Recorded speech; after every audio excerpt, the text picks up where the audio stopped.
Hey, Scott Bruder here. So I spoke about this in a video earlier today. It was in a short. Go check out my shorts. Uh, I need to build out a Raspberry Pi 3,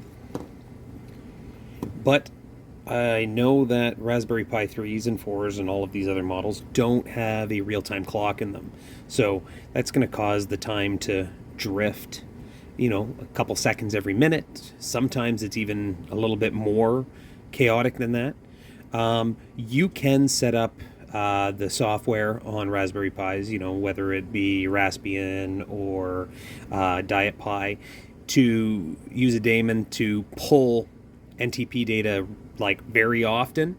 But now you're generating lots of internet traffic, and if you lose your internet connection for a little bit, the time's going to go askew real quick. There is modules you can get. Actually, there's a bunch of different form factors.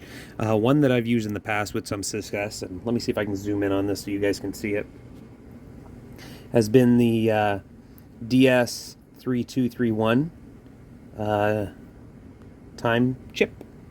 And this works out really well because on the bottom side of your pin header, you can connect that time chip and it works great.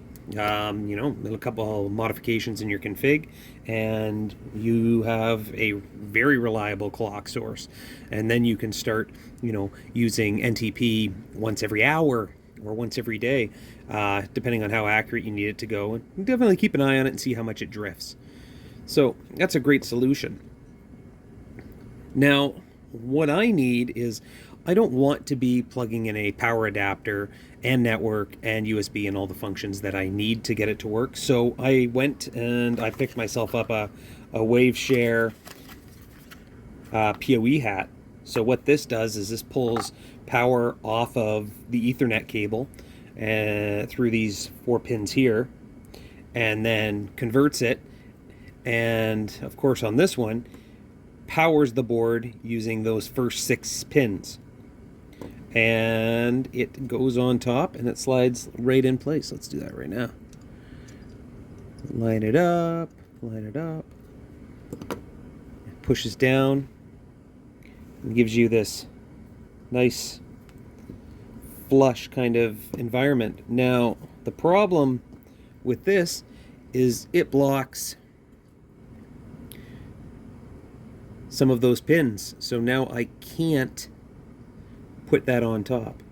Now, it has moved them over to the inside of the board, but unfortunately, because of the orientation of this module here, they would need to go through the board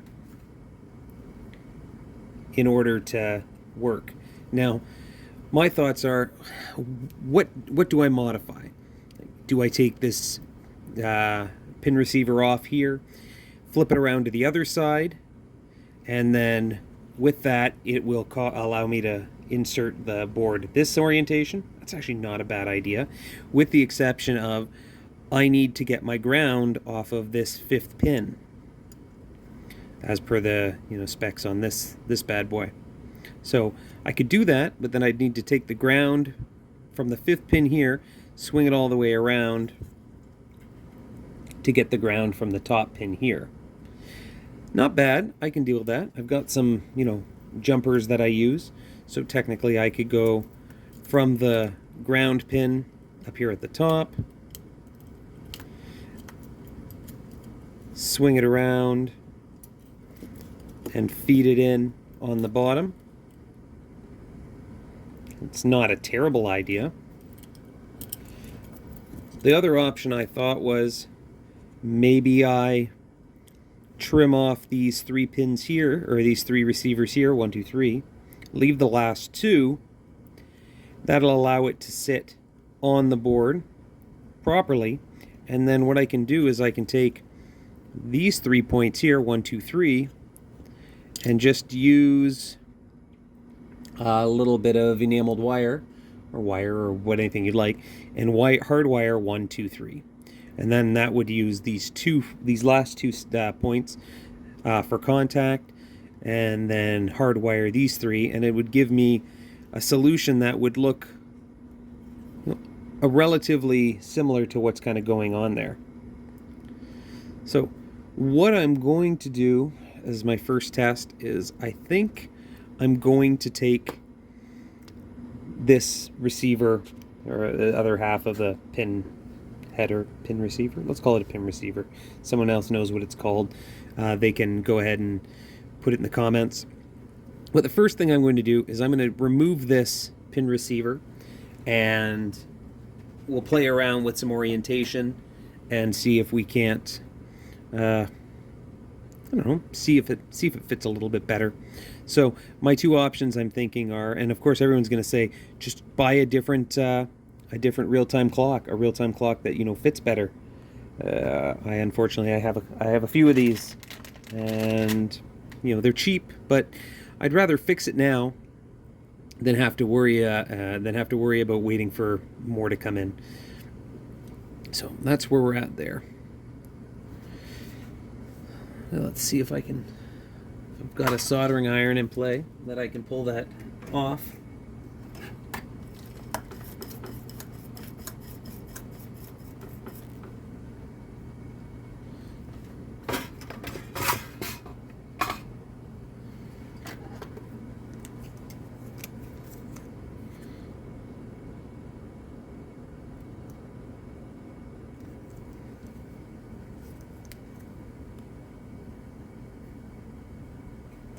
Why would we want something to focus, right?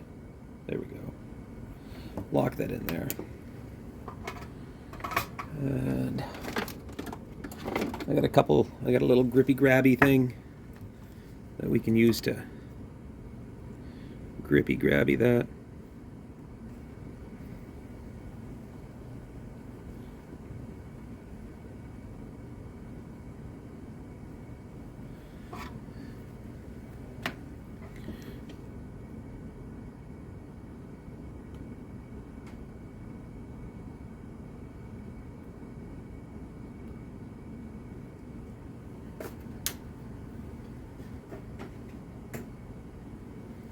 Hot soldering iron is probably a good option.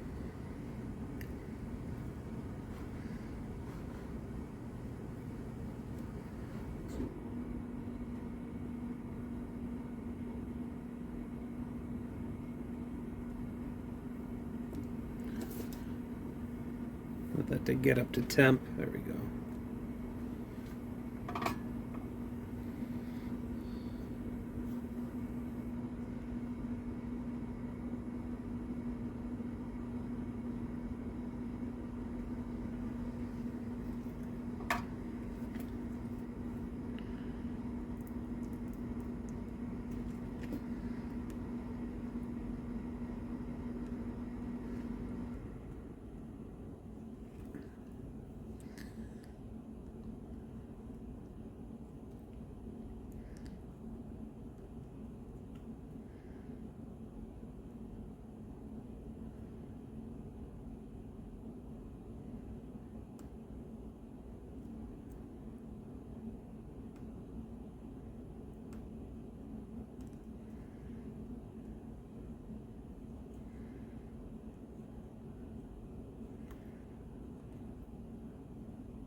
Probably should have went with a much bigger tip.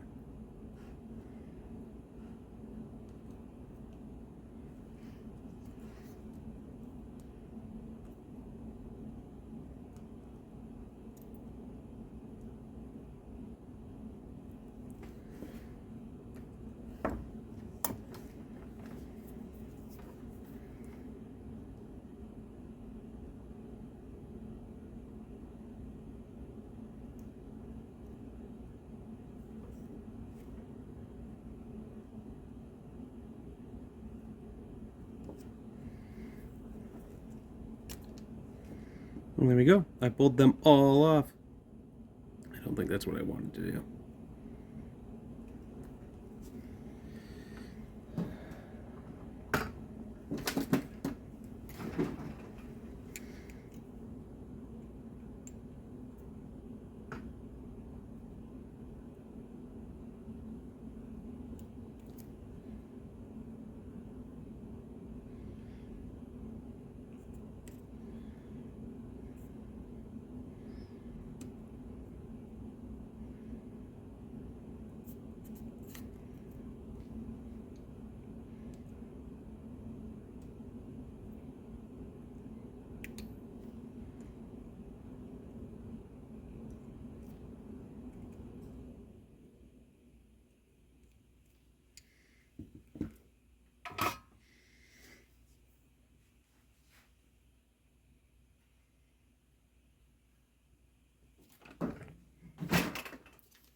Wasn't my best work, but there we go. We got them all out. Okay, so what do we got here? We got focus. There we go. Our 4, 5 items. What we can do is we can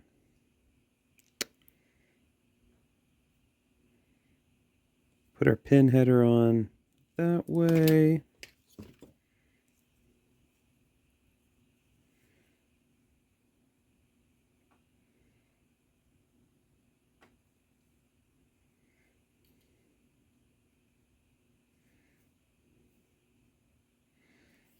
And then grab the 5th one.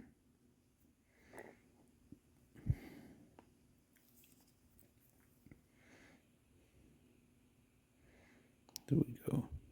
1, 2, 3, skip 4, and then from the 5th one we come around and take that. Or we can go here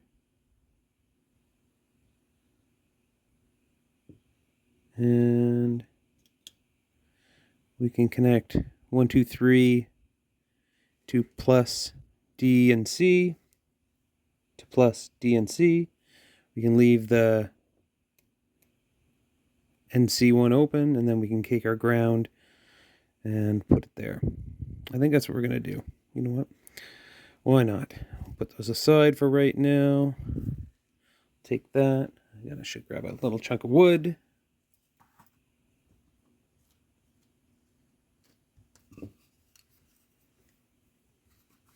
And what I'm going to do is I'm going to cut the 3rd, leaving just 2.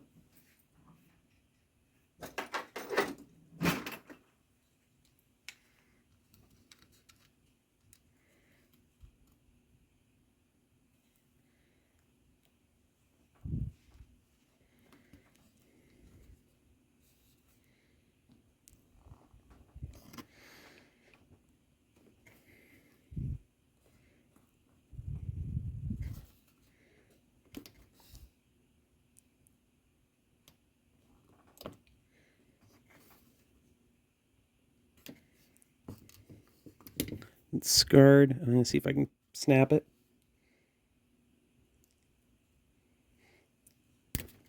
Haha.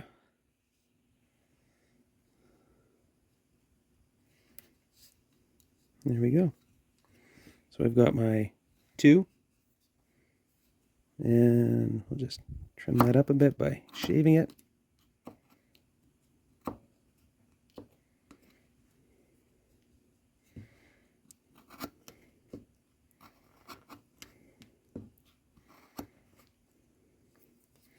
So I think we're good on that. So we go back to the hat.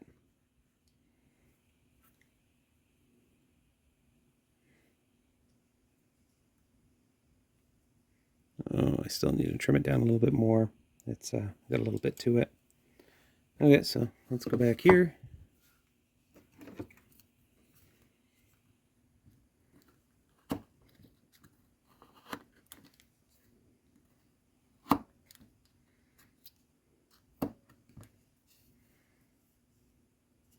Close enough. So it fits on just like that.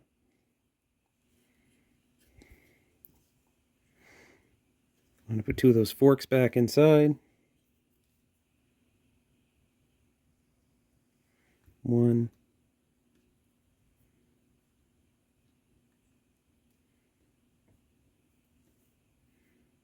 And 2.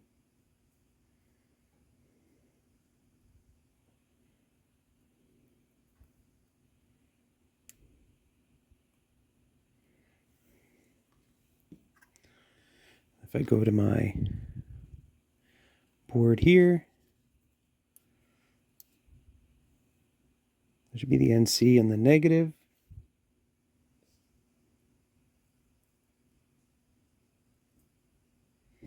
Let's see if we can hit it up with a little bit of heat.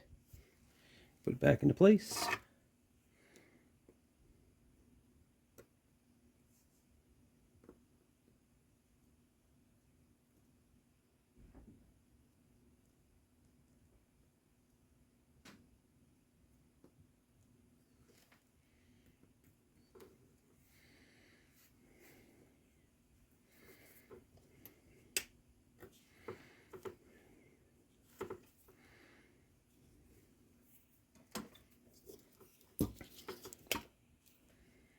A little bit of solder.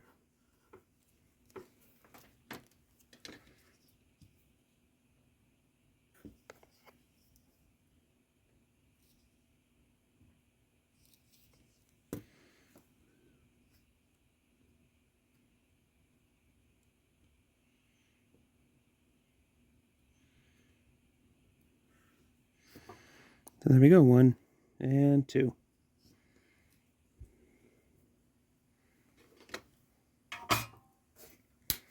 So, after I get those little short wires on, I will technically be able to position it like that. Not too shabby. Not professional, but not too shabby. Okay, so back to where I was.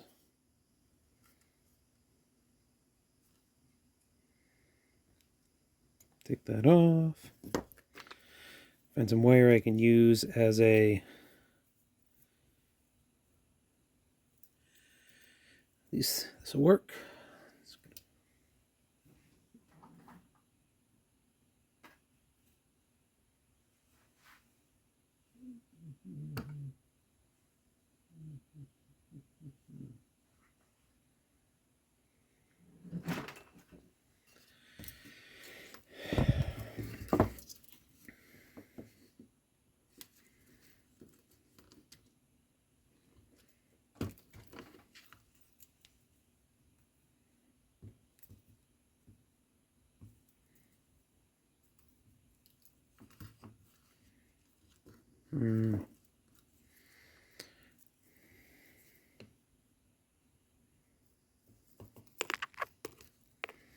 Let's go back to where they were all together.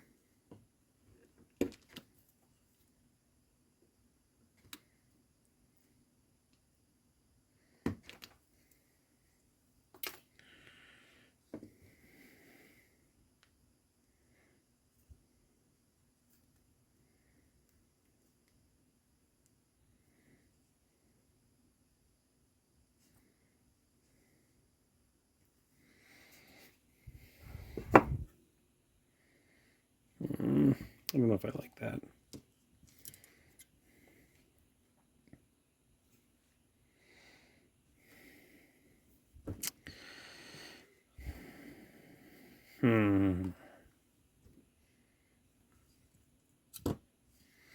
While we're waiting, let's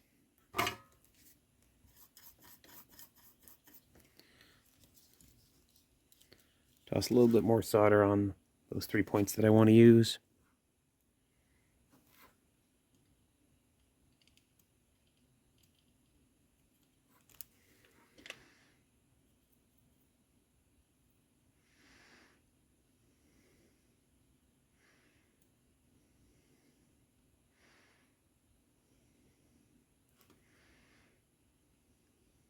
Sure.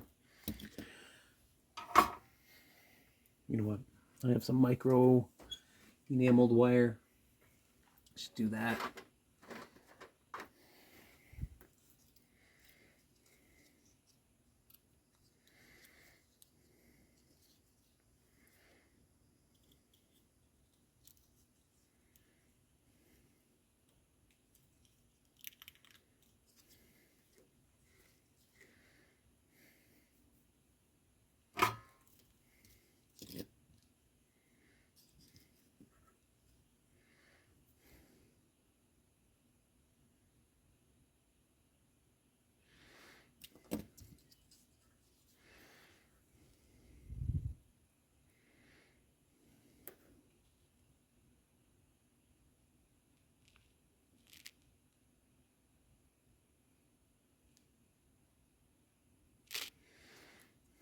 One.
Two.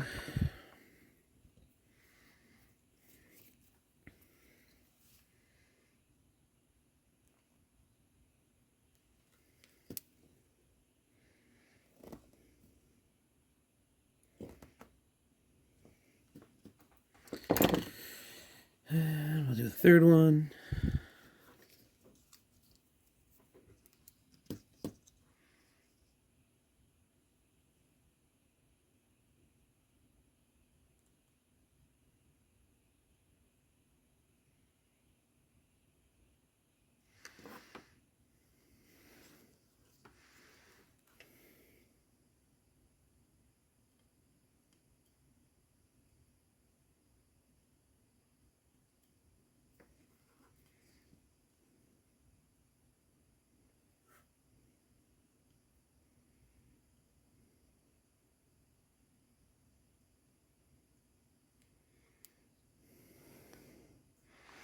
Three.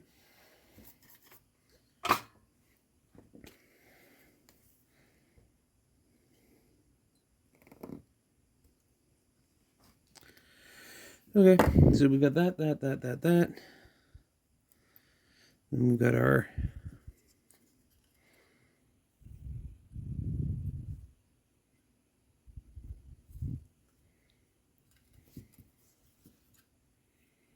one, two, three.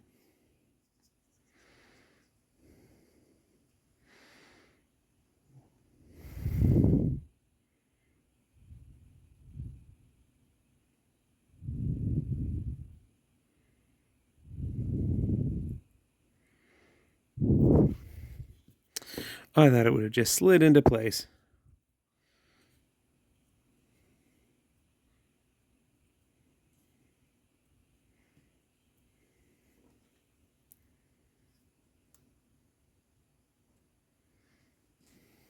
Let's see if I can try one more time just to slide it right on.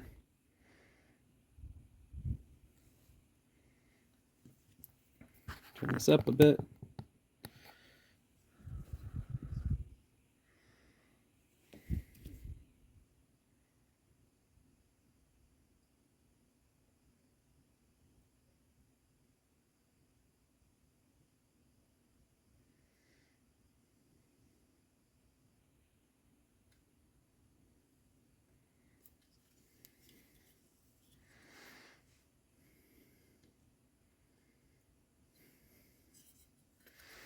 So we got some good clearances around the battery.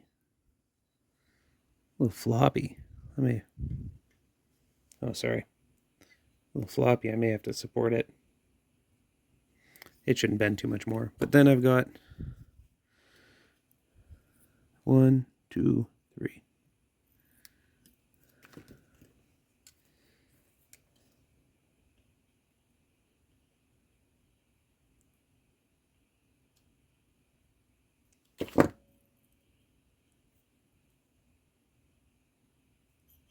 There we go.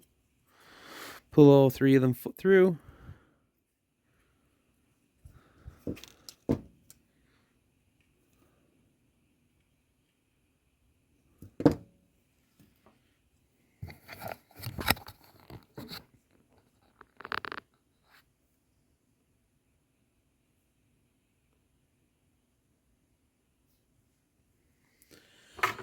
Okay.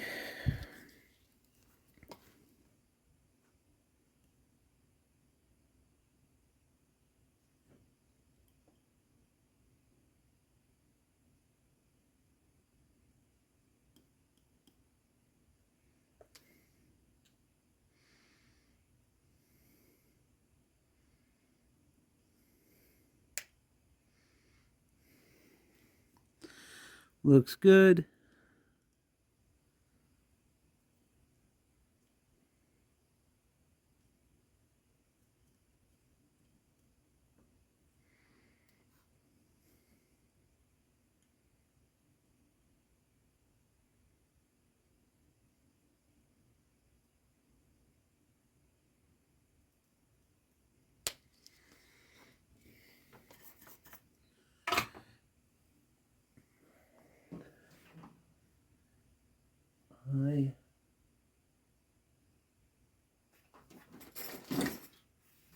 Looking for a tiny little pair of cutters that I can't get my fingers on. There they are.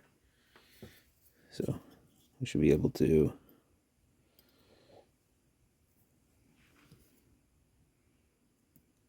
gone.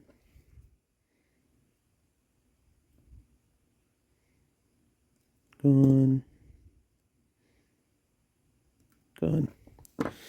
So there we go. We have 3 wires.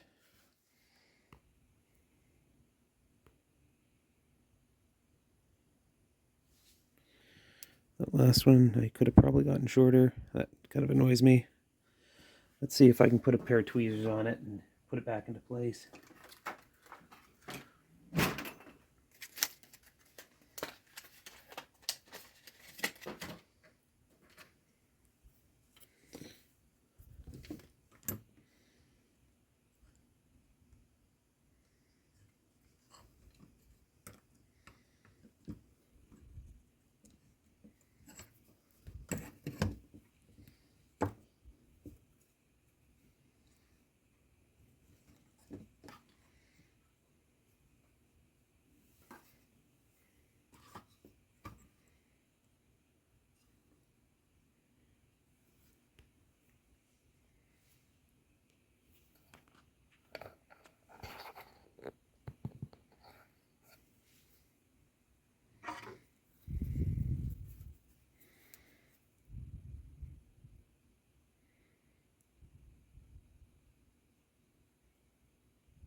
There we go.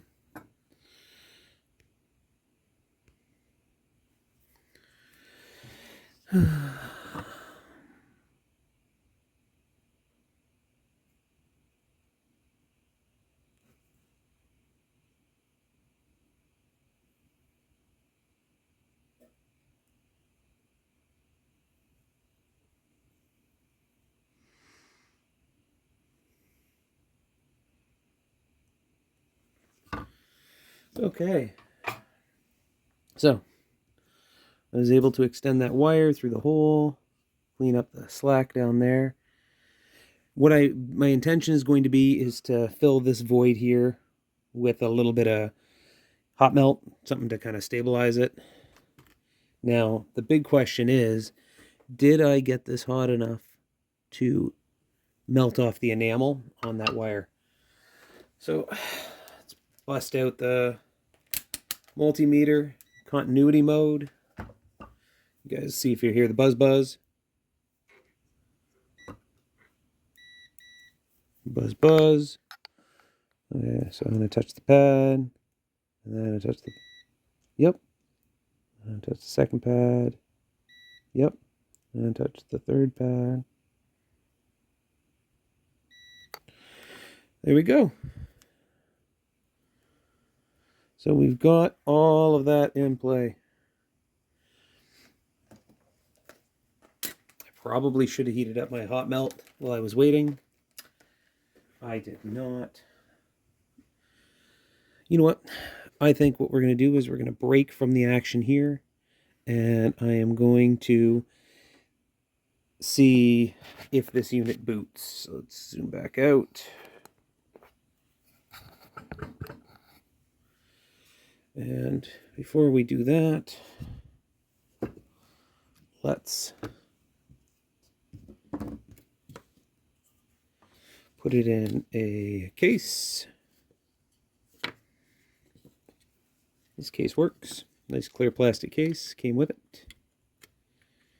So we'll see if we can get it to work with the hat.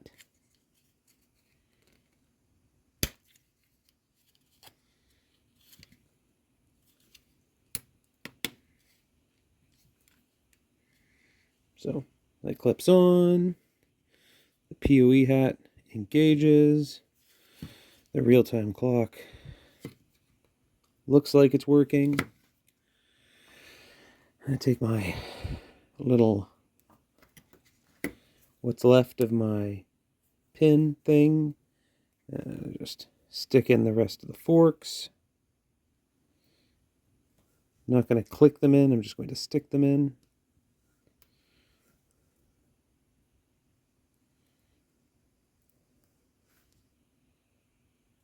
I had a spare one. If only I had a little bag. Oh, wait a sec. The PoE unit came with its own little bag, so throw those in there. And they will have a spot in one of my project drawers. Okay, so we're in, we're on. Let's plug this into PoE and see if the world catches on fire.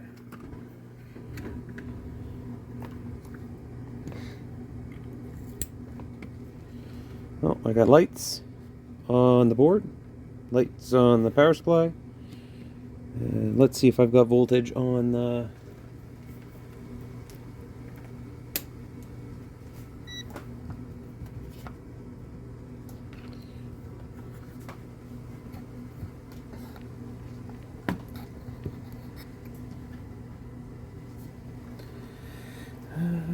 okay.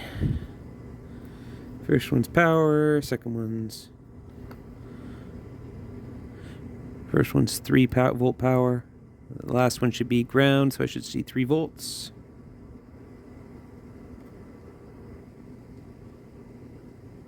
.2 volts. Woo, there we go. So, looks like it's good.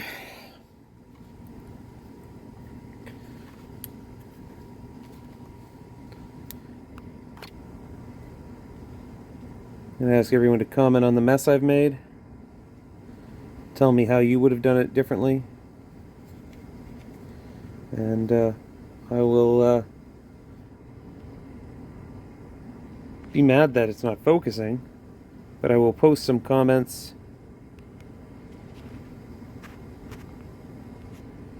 in the video. There we go.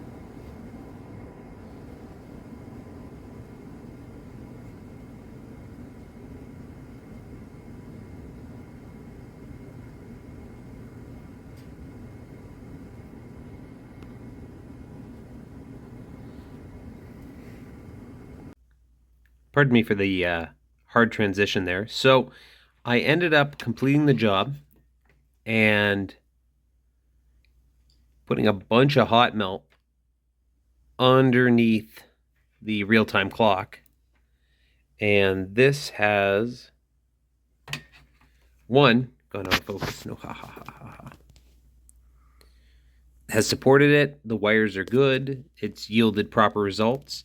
On my test bench, I am now feeding the device via PoE, and I don't want to say I want to fast forward, but it's now almost 15 hours later, and after doing that initial synchronization of the real-time clock, without a network connection to be able to synchronize, this chip here that I've used many, many times before, and the PoE hat, their time is almost exact with my cell phone.